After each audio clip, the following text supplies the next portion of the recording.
కాకుండా చేసి చాలా మంది కొట్టి వెళ్ళిపోయారు. ఇట్లాంటివి కూడా చెప్పారు చాలా మంది. ఆయనే చెప్పారు ప్రత్యక్షంగా చెప్పారు. అప్పుడు ఇవన్నీ ఆయన కోర్టులో స్వయంగా చెప్తే దానికి అది ఉంటుంది. సార్ ఈ సెక్షన్ సంబంధించి చాలా సీరియస్ సెక్షన్లో సార్ ఇది సెక్షన్ 120B 166 167 197 307 326 465 508 చాలా సీరియస్ సెక్షన్స్ కదా. అధికార దుర్వినియోగం, హత్యా ప్రయత్నం 307 కూడా పెట్టారు కదా. సో హత్య చేయడానికి ప్రయత్నించారు అని, అంతమొందించడానికి ప్రయత్నించారు అని, కస్టడీలో అంతమొందించడానికి ప్రయత్నించడం అంటే చాలా తీవ్రమైంది కదా.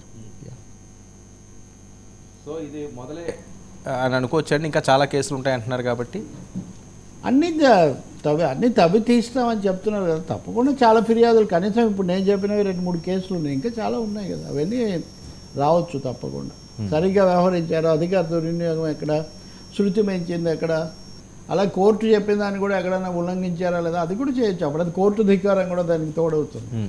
సో ఇవన్నీ ప్రాసెస్. సరే, ఇప్పుడు ఆ ఎవిడెన్స్లు ఉండే ఛాన్స్ ఉంటుందా రవి గారు? ఇది ఎప్పుడు 2021 ఉన్నాయని ఆయన అంటున్నారు కదా. మరి ఉన్నాయని ఆయన అంటున్నప్పుడు దాని మీద మనం కామెంట్, బాధితుడు జనరల్గా బాధితుడు ఆయన చెప్తున్నారు కదా. మరి ఆయన ఏమైనా రికార్డ్ చేశారేమో తెలియదు. ఓకే సార్, మరొక అది కూడా to the satisfaction of court, అది కూడా ఉంది. కోర్టు దాన్ని యాక్సెప్ట్ చేసే స్థాయిలో ఉండాలి కదా.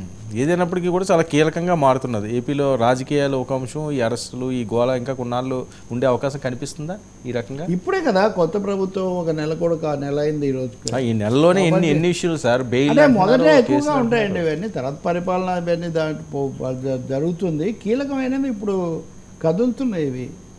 Let we see instead of, ఎందుకంటే న్యాయస్థానాలు, పోలీసులు, ప్రభుత్వము, రాజకీయ పార్టీలు, వ్యక్తులు, అవును, ఎవరు ఎంత హర్ట్ అయ్యారు, ఎవరు ఎందుకు జరిగింది, అందులో వాళ్ళ వెర్షన్ ఏంటి, వీళ్ళ వెర్షన్ ఏంటి, ఇవన్నీ ఉంటాయి కదా. అనేక కోణాలు ఉంటాయి కదా. ఈ రఘురామకృష్ణరాజుకి ఆ సమస్య లేదు, ఎందుకంటే అది రాష్ట్రం అంతటి రంగస్థలంలాగా చాలా భారీ ఎత్తున జరిగినటువంటిది. అది నిరంతరాయంగా జరిగింది. అది మీ ఛానల్స్ కదా 24/7 అన్నట్టుగా. అది ఇన్ని సంవత్సరాలు రోజు 24/7గా ఎక్కడో చోట రఘురామకృష్ణరాజు కనిపిస్తూనే ఉన్నారు సార్. భారతదేశ చరిత్రలో గతంలో కానీ ఇప్పుడు కానీ ఫ్యూచర్ కానీ ఉండే అవకాశం లేదు కదా ఇంత లెందీగా. ఒకే మనిషి, ఒక రాజకీయ నాయకుడు, పార్లమెంట్ సభ్యుడు, ఇప్పుడు శాసనసభ్యుడు, ఇంత ఎడతెగని ప్రసారాలు, ఎడతెగని రాజకీయమైనటువంటి విమర్శలు, వీటన్నిటితో మునిగి తేలిన కేసు ఇంకోటి లేదు. అది అంతవరకు నిజం. ఆ ఘటన ఇంకోటి ఉండదు. అది ఆయన ఓపిక అనుకోవాలి. ఆయన సొంత పార్టీ మీద. ఇంకొకటి ఏంటంటే ఆయన రాజకీయాలు, కేసులు, పార్టీని విమర్శించడం, పోలీసులు, ఇదే కాదు. నేను చూస్తుంటాను ఆయన ప్రతి కల్చరల్ ఈవెంట్లో, ప్రతి ప్రముఖుడికి సంబంధించిన దాంట్లో కూడా కనిపిస్తుంటారు. అది నిజంగా చాలా ఆశ్చర్యం. Is very highly active that way. రాజకీయంగా నచ్చేవాళ్ళు, నచ్చని వాళ్ళు ఎప్పుడు ఉంటారండి. దాని అర్థము మనిషికి ఒక మానవీయత అనండి, లేకపోతే వాళ్ళ వ్యక్తిత్వాలు, వాళ్ళ స్థానాలు వాళ్ళకు ఉంటాయండి. ఎంతసేపు ప్రత్యర్థుల కాళ్ళతోనే మనుషులను చూడడం అనేది అది సరికాదు.